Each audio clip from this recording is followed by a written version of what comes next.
سیانے کہتے ہیں کہ برے کام کا برا نتیجہ، برے کام کا برا نتیجہ کیوں بھائی چاچا، ہاں بھتیجا۔ اور ہر مہینے 1000 پاؤنڈ میں نازیہ کو دیتا تھا جو اپنی ماں کو بھیج دیا کرتی تھی۔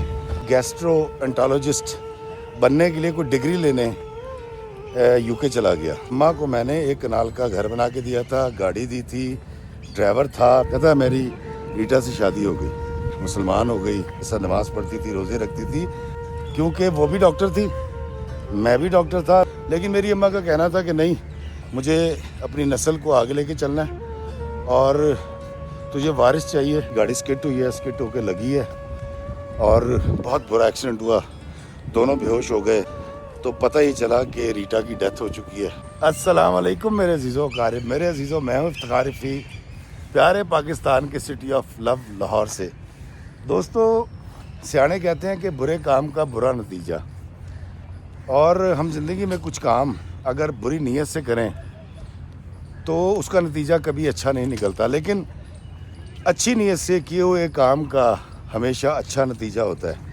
یہ کہانی مجھے قیوم نے سنائی۔ قیوم جو ہے وہ اسکاٹ لینڈ میں رہتا ہے، اور اسکاٹ لینڈ جو ہے وہ یو کے کا حصہ ہے، اس کی ایک ریاست ہے۔ وہاں پہ ایک شہر ہے ایڈنبرا۔ اس وقت قیوم جو ہے وہ ایڈنبرا میں رہتا ہے۔ قیوم نے مجھ سے رابطہ کیا اور اس نے مجھے اپنی کہانی سنائی، اور اس کا کہنا یہ تھا کہ افتخار بھائی، یہ کہانی آپ نے مینوان سنانی ہے جیسے میں سنا رہا ہوں۔ تو دوستو، قیوم نے مجھے بتایا کہ اس کا تعلق جو ہے وہ گجرانوالہ سے ہے، اور گجرانوالہ کے مضافات میں وہ ایک قصبے میں پیدا ہوا تھا۔ اس کے والد صاحب فوت ہو چکے تھے، اس کی والدہ محترمہ بڑی کمال کی خاتون اور بڑی نیک خاتون، اور جب اس کے ڈیڈی کی ڈیتھ ہوئی تو ان کے پاس 2 مکان تھے، ایک کا کرایہ آتا تھا اور گھر کا خرچہ چلتا تھا، اور کچھ ان کی والدہ کے جو رشتہ دار تھے یا ان کے ماموں تھے وہ ان کو مدد کیا کرتے تھے۔ قیوم بچپن سے اس کو پڑھنے کا شوق تھا، بڑا بریلینٹ تھا، بڑا ذہین تھا، اور یہ پڑھتا گیا اور اس نے بڑی محنت کے بعد لاہور سے MBBS پاس کیا اس نے، کنگ ایڈورڈ میڈیکل کالج سے، اور اس نے یہاں پر 2 سال ہاؤس جاب کی، اور اس کے بعد یہ گیسٹرو انٹالوجسٹ بننے کے لیے کوئی ڈگری لینے یو کے چلا گیا۔ یو کے میں اس کا جو داخلہ ہوا تھا وہ گلاسگو کی کسی یونیورسٹی میں ہوا تھا۔ وہاں یہ جب پڑھ رہا تھا تو اس کی دوستی ایک لڑکی سے ہوئی جس کا نام ریٹا تھا۔ ریٹا گوری تھی، وہاں کی رہنے والی تھی، مقامی۔ اس کے درمیان ایک بڑا اچھا تعلق پیدا ہو گیا، بڑی محبت پیدا ہو گئی، بڑا خلوص تھا دونوں کے درمیان۔ ریٹا کا جو باپ ہے وہ کچھ سیکورٹی میں بھی تھا، اور اس کا یہ جو ہے نا بھیڑیں پالنا، اس کے فارم ہاؤس تھے، اور وہ لوگ جنہوں نے گلاسگو کے مضافات میں اسکاٹ لینڈ کے جو اندر کے علاقے ہیں جس کو ہم کنٹری سائڈ کہتے ہیں، اگر وہ دیکھیں ہوں تو بڑے خوبصورت ہیں، اور وہاں پر لوگوں نے گھوڑے بھی پالے ہوئے ہیں، بھیڑیں بھی پال رکھی ہیں۔ ریٹا نے اس کے ساتھ مل کے ایک چھوٹا سا بزنس بھی شروع کیا اپنے باپ کے ساتھ۔ انہوں نے بھی کچھ زمین لی، انہوں نے بھی کچھ بھیڑیں پالنی شروع کر دیں۔ یہ گیسٹرو انٹالوجسٹ بن گیا۔ گیسٹرو انٹالوجسٹ بننے کے بعد ان دونوں نے ارادہ کیا کہ ہم اکٹھے بزنس تو کر ہی رہے ہیں، ہم شادی بھی کر لیں۔ اب جب شادی کی بات آئی اور قیوم نے اپنی والدہ سے اس کا ذکر کیا تو والدہ تو سیخ پا ہو گئیں۔ انہوں نے کہا تیری ایسی کی تیسی، تو ایک گوری سے کیسے شادی کرے گا، اور میں نے تجھے پڑھایا اس لیے تھا، لکھایا اس لیے تھا، اور میں نے تو تیری بات پکی کر رکھی ہے اپنی بہن کی بیٹی کے ساتھ۔ قیوم کہتا ہے کہ میں نے اماں کو سمجھانا چاہا، اور اماں دراصل نہ تو یو کے حالات کو سمجھ رہی تھیں، نہ اپنے حالات کو سمجھ رہی تھیں، کیونکہ جب میں گیا تھا تو اماں نے ایک گھر بیچ دیا تھا اور کچھ قرضہ بھی اٹھایا تھا، جو الحمدللہ میں نے اگلے 4 سال میں اتار دیا تھا۔ اور اب 7-8 سال گزرنے کے بعد صورتحال یہ تھی کہ اماں کو میں نے ایک کنال کا گھر بنا کے دیا تھا، گاڑی دی تھی، ڈرائیور تھا، میں جاتا آتا تھا، لیکن اماں کو بہت غصہ تھا اس بات پہ کہ میں ریٹا سے شادی کیوں کر رہا ہوں. میں نے اماں کو سمجھانا چاہا اور اماں نے بڑی بد دلی کے ساتھ اور بڑے غصے کے ساتھ مجھے اجازت دے دی کہ اچھا جو تیرے جی میں آئے کر. قیوم کہتا ہے کہ میں اپنی خالہ کی بیٹی کے ساتھ شادی نہیں کر سکتا تھا. کہتا میں اگر ریٹا کو چھوڑ بھی دیتا تو میں اس سے شادی نہیں کر سکتا تھا, لیکن میں نے اپنی اماں سے ریکویسٹ کر کے ان کو منا لیا تھا. کہتا میری ریٹا سے شادی ہو گئی اور ریٹا میرے لیے مسلمان ہو گئی. اس کو میں نے نماز سکھائی, وہاں مدرسے لے کر گیا, میرے ساتھ نماز پڑھتی تھی, روزے رکھتی تھی اور وہ ہمارے دین کو بڑا اچھا سمجھ بھی رہی تھی اور پڑھ بھی رہی تھی. کہتا ہے افتخار بھائی میری زندگی اتنی حسین زندگی تھی, اور اس کے بعد کہیں اس کا سسر کی ڈیتھ ہوئی تو ریٹا کو اپنی جائیداد میں سے وہ جو گفٹ کر کے گیا تھا اس کا باپ وہ بھی بہت تھا, اور اللہ کا شکر ہے. کہتا ہے جی میری بہترین جاب تھی, مجھے بھی پیسوں کی ضرورت نہیں تھی, اور اماں جتنے پیسے مانگتی تھی میں اس سے دگنے پیسے ان کو بھیج دیا کرتا تھا. روپے پیسے کا کوئی ایشو نہیں تھا. کہتا 2 بار میں نے اماں کو یو کے بلایا, 2 بار وہ میرے پاس رہ کر گئیں, لیکن انہوں نے جو میری بیوی ہے جس کا نام بعد میں نے سیما رکھا تھا جب وہ مسلمان ہو گئی تھی, سیما کے ساتھ بہت برے تعلقات رکھے, یعنی گوری ریٹا کے ساتھ. اور شکر ہے جب میری اماں اس کو برا بھلا کہتی تھی تو اس کو اردو اور پنجابی سمجھ نہیں آتی تھی تو میری عزت رہ جاتی تھی. تو میری والدہ تو اس کو سیدھی سیدھی جو ہے نا وہ سنایا کرتی تھی. اتفاق سے کہتا جی اللہ تعالیٰ نے ہمیں اولاد نہیں دی, اور ہم دونوں اس بات پہ راضی تھے, اور میری زندگی بہترین جا رہی تھی. ریٹا کے ساتھ میری زندگی کے پہلے 17 سال کیسے گزرے کہتا مجھے نہیں پتہ چلا.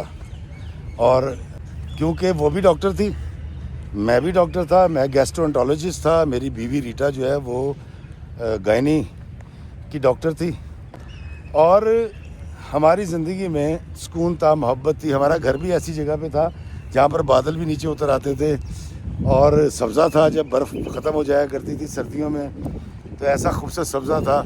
تو وہ لوگ جنہوں نے کنٹری سائڈ دیکھ رکھا ہے اسکاٹ لینڈ کا, وہ سمجھ سکتے ہیں کہ کیسے نظارے ہوں گے جہاں پر یہ ڈاکٹر رہا کرتا تھا. وقت گزرتا گیا. ایک روز یہ لوگ اسکاٹ لینڈ کی پہاڑیوں کی طرف, اونچائی کی طرف گئے ہوئے تھے. فورٹ ولیم کا علاقہ ہے اور برف باری کا سیزن تھا. برف تو سڑکوں پہ تو نہیں تھی لیکن سائڈوں میں پڑی ہوئی تھی. یہ جب واپس آ رہے تھے تو کہیں ان کی گاڑی اسکٹ ہو گئی. ڈاکٹر قیوم کی بیوی سیما, یعنی جس کا پہلے نام ریٹا تھا, وہ گاڑی چلا رہی تھی. گاڑی اسکٹ ہوئی ہے, اسکٹ ہو کے لگی ہے, اور بہت برا ایکسیڈنٹ ہوا. دونوں بے ہوش ہو گئے. قیوم کہتا مجھے جب ہاسپٹل میں ہوش آیا تو پتہ ہی چلا کہ ریٹا کی ڈیتھ ہو چکی ہے, یعنی سیما کی ڈیتھ ہو چکی ہے, اور میں بچ گیا. کہتا مجھے بھی ریکور ہونے میں کم و بیش 5 ماہ لگے. 5 ماہ بعد اس کو ہاسپٹل سے چھٹی ہوئی. اس نے اپنی والدہ کو کچھ نہیں بتایا, ان سے یہ رابطہ کرتا رہتا تھا لیکن اس نے کچھ ان کو بتایا نہیں تھا. جب یہ بہترین ہو گیا, ٹھیک ہو گیا, تو اس کو بہت دکھ تھا سیما کے مرنے کا. اور سیما کی جو بل سامنے ہے اس کے مطابق وہ سب کچھ اس کو گفٹ کر گئی تھی, جو کہ کہتا ہے میری اوقات سے بہت زیادہ تھا, جو یہاں پر بتانا مناسب نہیں ہے. کہتا میری زندگی میں ایک عجیب قسم کی تبدیلی آئی تھی. میں اکیلا ہو گیا تھا اور میں سوچ رہا تھا کہ میں آگے جیوں گا کیسے. میں نے اپنے آپ کو بہت زیادہ کام میں مصروف کر لیا. میں نے ایڈوانس کورسز کرنے شروع کر دیے, اور جو گوٹ فارم تھا, جو فارم ہاؤس تھا, اس کی دیکھ ریکھ کے لیے میں نے گورے رکھے ہوئے تھے جو وہ ساری دیکھ ریکھ کیا کرتے تھے. کہتا روپے پیسے کی کوئی کمی نہیں تھی. اور پھر ایک دن میں نے اپنی والدہ کو جب پاکستان گیا تو بتایا کہ ایسے ایسے ہوا ہے اور سیما کی ڈیتھ ہو گئی ہے. میری ماں کو بڑا افسوس ہوا, ان کا دل بڑا نرم ہو گیا. پہلی بار وہ میری بیوی کے لیے اس کے مرنے کے بعد کچھ نرم لفظ استعمال کر رہی تھی. اور پھر میری ماں نے مجھے کہا کہ دیکھ قیوم, تو نے میری بہن کی بیٹی کا رشتہ چھوڑا تھا جو میں نے زبان دی تھی. اب اس کی بیٹی نازیہ ہے, 24 سال کی ہے, اور BA کا رکھا اس نے. میں نے شادی تیری اس سے کرنی ہے. قیوم کہتا ہے میں نے اپنی والدہ کو بہت سمجھانے کی کوشش کی, وہ میری ذہنی کیفیت کو نہیں سمجھ پا رہی تھیں. 17-18 سال یو کے میں رہنے کے بعد، اتنا پڑھنے کے بعد میری سوچ کچھ اور تھی، لیکن میری اماں کا کہنا تھا کہ نہیں، مجھے اپنی نسل کو آگے لے کے چلنا ہے اور تجھے وارث چاہیے، اور جو نازیہ ہے وہ تجھے وارث دے گی۔ کہتا ہے پہلے ہی میں اپنی ماں کو بہت تکلیف دے چکا تھا جب میں نے ریٹا سے شادی کی تھی۔ اب میں ان کو مزید تکلیف میں مبتلا نہیں کرنا چاہتا تھا، تو میں نے ان سے کہا، میں کہا اماں میری عمر 42 کے قریب ہے اور وہ 24 کی ہے۔ تو میری اماں نے کہا کوئی بات نہیں، مرد کو بڑا ہی ہونا چاہیے، اچھا ہے، وہ جو جوان بچی ہوتی ہے اس کے اندر اولاد پیدا کرنے کی زیادہ صلاحیت ہوتی ہے، اور میری بہن جو ہے اس کی بھی زندگی سنور جائے گی، نازیہ کی بھی زندگی سنور جائے گی، تو اس کو اپنے ساتھ لے جا۔ کہتا میں نے ماں کے دباؤ میں آ کر سر جھکایا، میں نے نازیہ سے شادی کی اور اس کے ڈاکومنٹس لے کر چلا گیا۔ کہتا تقریباً 1.5 سال لگا ڈاکومنٹس میں کہ وہ یو کے آ سکے، لیکن اس سے پہلے 1.5 سال میں نازیہ نے میرے دماغ کی دہی کر دی۔ کہاں گئے تھے، کون آیا تھا۔ کہتا ہے اس نے کبھی یہ نہیں سوچا کہ 5 گھنٹے کا یا 4 گھنٹے کا ڈفرنس ہے، اس کو بات کرنے کی تمیز بالکل نہیں تھی، جو منہ میں آتا تھا وہ کہہ دیتی تھی، اور عمر کا فرق کا بھی خیال اس نے کبھی نہیں رکھا۔ خیر کہتا مجھے کوئی اس میں مسئلہ نہیں تھا، میں اس کو ڈیل کر رہا تھا۔ کہتا وہ آ گئی، جب وہ یو کے آئی ہے تو جب اس نے میرا رہن سہن دیکھا اور اتنے بڑے فارم ہاؤس دیکھے اور اس قدر خوبصورتی دیکھی، گاڑیاں دیکھیں، تو وہ تو آدھی پاگل ہو گئی اور بچکانہ حرکتیں کرنے لگی، اپنی بہنوں کو، اپنی ماں کو، اپنی سہیلیوں کو ویڈیو بھیج رہی ہے، تصویریں بھیج رہی ہے، دیکھو غریبوں، یہ دیکھو غریبوں میری گاڑی دیکھو، یہ دیکھو غریبوں ہم نے بھیڑیں پال رکھی ہیں۔ تو میں اس کا بچپنا سمجھ کے، کیونکہ وہ تھی بھی بہت ینگ، میں ان ساری چیزوں کو برداشت کرتا رہا، لیکن مجھے یہ سمجھ آ گئی تھی کہ نازیہ بہت پختہ ذہن کی لڑکی نہیں ہے۔ کہتا وقت گزرتا رہا، اور ایک دن نازیہ نے جب یہ دیکھا کہ میں اپنی والدہ کو 1000 پاؤنڈ بھیجتا ہوں، اور والدہ آگے پیچھے بھی اگر ان کو پیسوں کی ضرورت ہوتی تھی تو وہ بھی بھیجتا تھا، لیکن مستقل 1000 پاؤنڈ بھیجا کرتا تھا وہ۔ کہتا نازیہ نے ضد پکڑ لی، اس نے کہا جی میری ماں کو بھی 1000 پاؤنڈ بھیجیں آپ۔ کہتا میرے لیے پیسہ پرابلم نہیں تھا، اور ویسے بھی میری خالہ جو ہیں وہ کرائے کے مکان میں رہتی تھیں، اوپر والے پورشن میں میری خالہ رہتی تھی اور نیچے والے پورشن میں مالک مکان رہتے تھے۔ تو میں نے نازیہ کو 1000 پاؤنڈ دینے شروع کر دیے، کیونکہ نازیہ کا کہنا یہ تھا کہ یہ پیسے میں خود بھیجوں گی اپنی ماں کو، اور یہ کہہ کے کہ یہ میں نے کمائے ہیں۔ میں نے کہا اچھا چلو تم خوش ہو تو کر لینا۔ کہتا تقریباً 1 سال گزر گیا، اور ہر مہینے 1000 پاؤنڈ میں نازیہ کو دیتا تھا، جو اپنی ماں کو بھیج دیا کرتی تھی، اور سلسلہ چل رہا تھا۔ تو کہتا ایک دن میری خالہ نے مجھے کال کی، جو میری ساس ہیں، انہوں نے مجھے کہا کہ بیٹا مجھے تم سے ایک بہت ضروری بات کرنی ہے، تم نازیہ سے بات نہ کرنا، اور بات یہ ہے کہ مجھے پیسوں کی ضرورت ہے، تو مجھے 2 لاکھ روپے چاہیے۔ تو کہتا میں نے اماؤنٹ تو نہیں بولی، لیکن میں نے اپنی خالہ سے کہا کہ نازیہ نے آپ کو پیسے نہیں بھیجے؟ وعلیکم السلام جی۔ تو میری خالہ نے کہا کہ اللہ نہ کرے مجھے بیٹیوں سے لینا پڑے، اور بیٹیوں سے کوئی پیسے لیتا ہے؟ میں تو زندگی میں پہلی بار بڑا حوصلہ کر کے اور بڑی ہمت کر کے بیٹا تمہیں کہا ہے، اور تم اپنی اماں کو بھی نہ بتانا اور نازیہ کو بھی نہ بتانا۔ کہتا میں نے ان کو 2 لاکھ کے بجائے 3 لاکھ روپے بھیج دیے، اور کیونکہ ان کا اکاؤنٹ کوئی نہیں تھا تو میں نے ایک دوست کو کہا اور اس نے ان کے گھر پیسے پہنچا دیے۔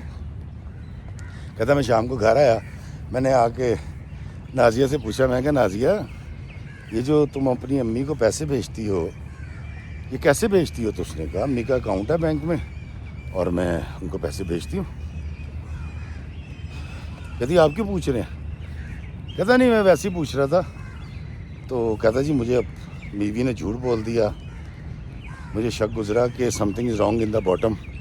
کہتا میں نے بڑے طریقے سلیقے سے اس کا پاسورڈ جانا موبائل پہ جو لگاتی تھی، پھر میں اس کا موبائل کھولا ایک رات۔ کہتا جی میں نے جب دیکھا تو کوئی لڑکا تھا جس کا نام زاہد تھا، اور وہ زاہد کے ساتھ اس کے مراسم تھے، بات چیت تھی، اور یہ جو 1000 پاؤنڈ بھیجے جا رہے تھے 1 سال سے زیادہ عرصے سے یہ زاہد کو جا رہے تھے، اور زاہد کے ساتھ اس کی کچھ ایسی چیٹنگ تھی جو دوستوں میں یہاں نہیں بتا سکتا، اور کچھ ایسی ویڈیوز تھیں جو کسی بھی صورت غیر مناسب تھیں۔ قیوم کہتا ہے کہ مجھے بہت طیش آیا، مجھے بہت غصہ آیا، میں نے اس کو کنٹرول کیا اور صبح ہونے کا انتظار کیا۔ کہتا صبح جب ہوئی تو میں نے ویسی باتوں میں ناشتے کے وقت نازیہ سے پوچھا کہ نازیہ تم جب پاکستان میں تھیں، اور ویسے ہی ہوتا ہے کہ انسان کو کوئی اچھا لگتا ہے، اچھا لگنے کی وجہ ہرگز یہ نہیں ہوتی کہ اس سے محبت بھی ہو، لیکن یہ ہے کہ کوئی چوائس ہوتی ہے بندے کی، تو کبھی تمہیں کوئی پسند آیا؟ تو نازیہ نے عذاب برپا کر دیا۔ اس نے کہا آپ نے مجھے سمجھ کیا رکھا ہے، آپ میری کریکٹر اسیسینیشن کر رہے ہیں اور اس طرح کی باتیں۔ اس نے کہا نہیں نازیہ تم، یا میں کہنے میں غلط کہہ گیا، میں تو ویسے ہی کہہ رہا تھا کہ جس طرح میری جو پہلی شادی ہوئی تھی ریٹا سے، تو وہ مجھے پسند تھی اور میرا لو تھی، تو اس میں ایسی کوئی بات نہیں ہے۔ تو نازیہ نے بات کا پتنگڑ بنا دیا کہ تم اس مری ہوئی کو بھولتے نہیں ہو، خدا کا واسطہ اس کو بھول جاؤ، وہ مر کے بھی آج تک نہیں مری، اور میں زندہ ہو کے تمہارے لیے مرو جیسی ہوں۔ نازیہ نے ہر بات میں کوئی نہ کوئی ایک لمبی گفتگو کرنی ہوتی تھی اور ٹیز کرنا ہوتا تھا خالد کو۔ اب قیوم کہتا ہے کہ مجھے یہ پتہ چل گیا کہ یہ جھوٹ بول رہی ہے، اور یہ زاہد نام کا ایک لڑکا بھی ہے۔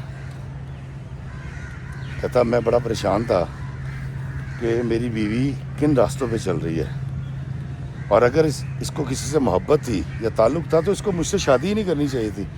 وہ کہتا ہے جی کہ میں نے یہ ساری بات اپنی خالہ کو کال کی اور یہ ساری بات بتائی کہ جی آپ کی بیٹی سال سوا سال سے 1000 پاؤنڈ بھیجتی ہے زاہد کو، تو مجھے میری خالہ نے بتایا کہ زاہد جو ہے وہ ہمارا مالک مکان ہے اور مالک مکان کا بیٹا ہے، اور کہتی بیٹا کچھ شک مجھے بھی تھا، لیکن میں یہ سمجھتی تھی کہ جوان ہے، ہنس کھیل لیتے ہیں، تو مجھے اندر کی بات کا نہیں پتہ تھا، اور وہ بہت معافیاں مانگ رہی تھی۔